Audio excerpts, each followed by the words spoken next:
اور P T V میں ان کی ملازمت رہی، وہیں سے ریٹائرمنٹ ہوئی. پھر پوری دنیا آنا جانا رہا سلیم کوثر صاحب کا، پوری دنیا گئے، امریکہ کی مختلف ریاستیں اور مستقل آتے جاتے رہے وہاں، اور مڈل ایسٹ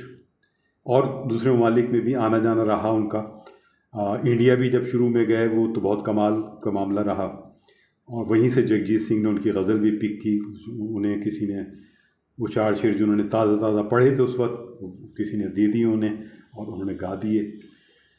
تو بڑی دلچسپ بات ہے کہ انہوں نے ایک پان کی دکان پر اپنی ہی چلتی ہوئی غزل جو جگجیت سنگھ کی آواز میں تھی وہ سنی اور بڑے حیران ہوئے، اور پھر کسی کو بتایا کہ یار میں نے وہاں اپنی غزل سنی، وہ میری ہی غزل ہے.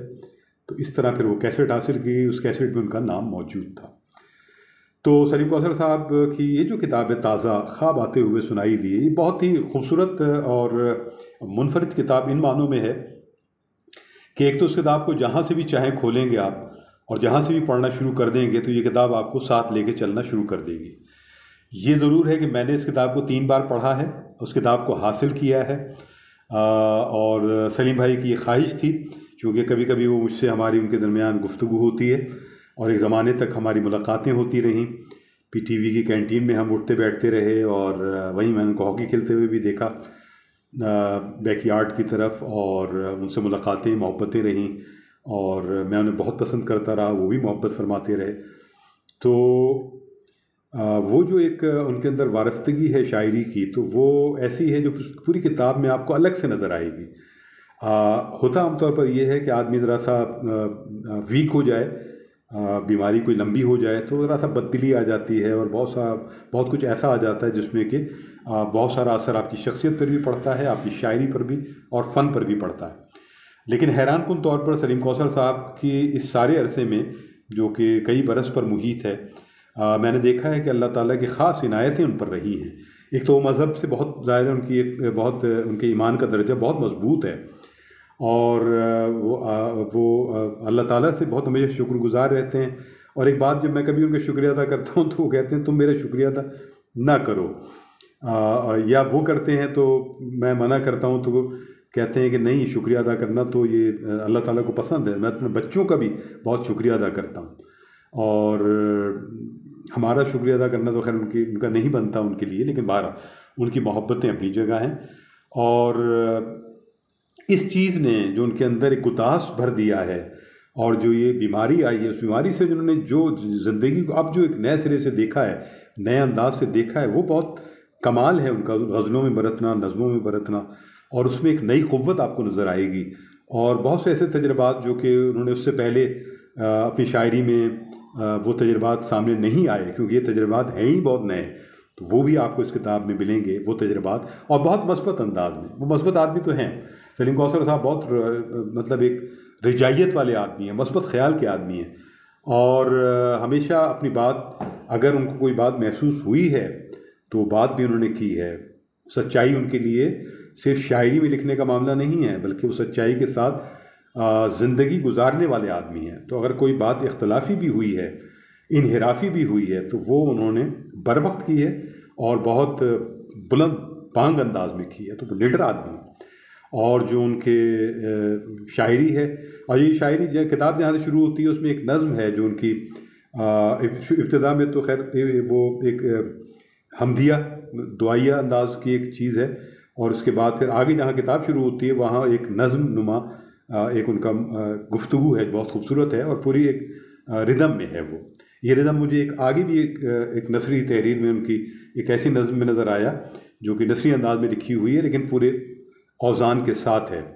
اور پوری ایک لہر کے ساتھ ہے. پھر اسی میں ایک نظم ان کی پابند بھی ہو گئی ہے اسی نظم کے اندر طویل. ایک نظم ان کی سالگرہ کے حوالے سے ہے، وہ بھی بہت دل کو چھونے والی ہے، کہ جہاں وہ محسوس کرتے ہیں کہ پہلے تو بہت پھول آتے تھے، گفتگو ہوتی تھی، فون آتے تھے، اور اب شاید ایسا نہیں ہے، جبکہ یہ بات شاید میرے جانے کے بعد ہونی چاہیے، خدا نخواستہ. تو اس طرح کی ہے نظم، اور نظمیں اس میں اچھی ہیں، آزاد نظمیں ہیں.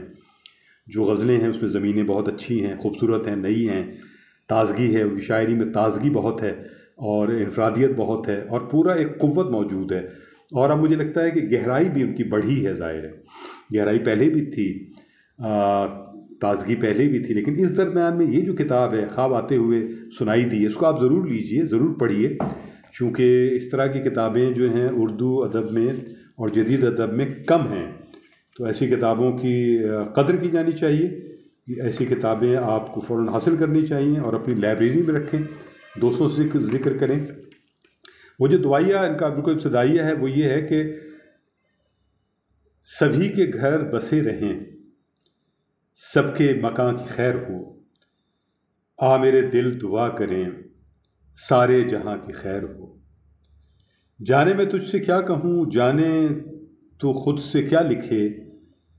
تیری لکھت کے درمیاں میرے بیاں کی خیر ہو،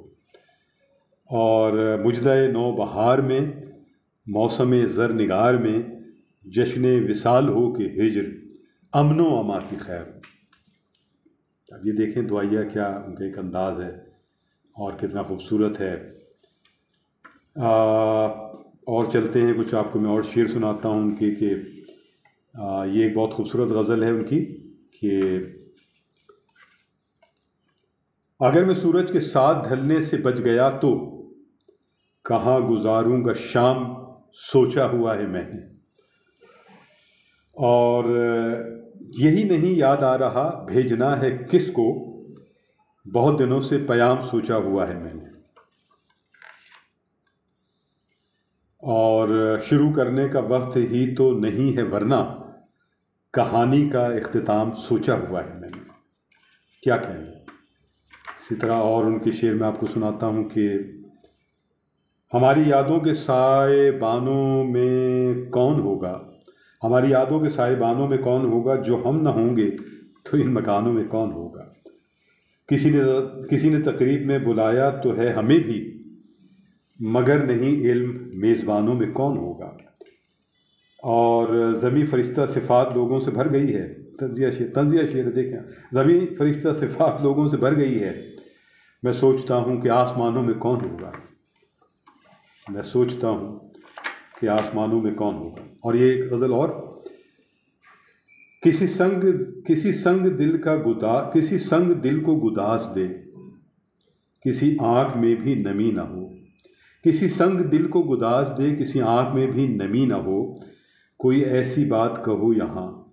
جو کبھی کسی نے کہی نہ ہو، کوئی ایسی بات کہو یہاں جو کبھی کسی نے کہی نہ ہو، اور تیری چشم خواب کی خواہشوں کے غبار سے ہے اٹی ہوئی، میں دعا کروں گا تیرے لیے کسی شے کی تجھ کو کمی نہ ہو، میں دعا کروں گا تیرے لیے کسی شے کی تجھ کو کمی نہ ہو۔ اور یہ فضائے موسم خود نمائی کے زخم خوردہ سے لوگ ہیں، یہ فضائے موسم خود نمائی کے زخم خوردہ سے لوگ ہیں، جو یہ چاہتے ہیں سوائے ان کے کسی بھی گھر، جو یہ چاہتے ہیں سوائے ان کے کسی بھی گھر میں خوشی نہ ہو۔ یہ شعر میں نے آپ کو سنائے، میں اس گفتگو کو یہاں ختم کر رہا ہوں، لیکن یہ گفتگو جاری رہے گی، اور اس کا دوسرے حصے میں ہم مزید کچھ شعر سلیم بھائی کے پیش کریں گے اور کچھ ان کے بارے میں گفتگو کریں گے۔ خالد، ان کو یہاں اجازت دیجیے۔ ادب و فنون نامہ زندہ باد، پاکستان پائندہ باد، خدا حافظ الناصر۔